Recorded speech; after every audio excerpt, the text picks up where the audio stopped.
నిన్నే మీరు చూస్తే చిత్తూరు మేయర్ మర్డర్ కేసు 10 ఏళ్లకు మునుపు జరిగింది.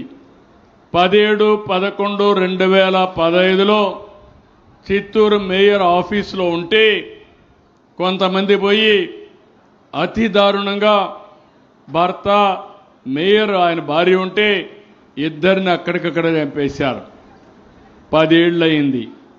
నిన్న ఒక తీర్పు ఇచ్చారు 31 అక్టోబర్ 2025లో చిత్తూరులో కోర్టులో ఇచ్చారు.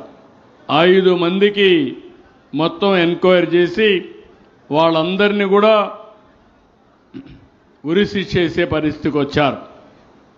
అంటే మనం గుర్తుపెట్టుకోవాల్సింది న్యాయం జరగడానికి లేట్ అవుతుంది కానీ తప్పులు చేసిన వాళ్ళు తప్పించుకోరని చెప్పడానికి ఇలాంటి జడ్జిమెంట్స్ రావాల్సిన అవసరం ఉంది. అతి దారుణంగా అతి కిరాతకంగా ప్రజల్ని చంపడం అనేది మంచిది కాదు. అందుకే ఇటీవల కాలంలో నేను చూస్తున్నాను కొన్ని ప్రాంతాల్లో కొంతమంది గంజాయి తినో తాగో లేకుంటే లిక్కర్ తాగిన మత్తులో ఆడబిడ్డలపైన అత్యాచారాలు చేసే పరిస్థితికి వచ్చారు, అఘాయిత్యాలు చేసే పరిస్థితికి వచ్చారు. నేను వాళ్ళందరికీ ఒకటే హెచ్చరిక చేస్తున్నా, మర్యాదగా చెప్తున్నా, ఏ వ్యక్తి తప్పు చేసినా ఈ ప్రభుత్వ నిఘాలో మీరు తప్పించుకోలేరు.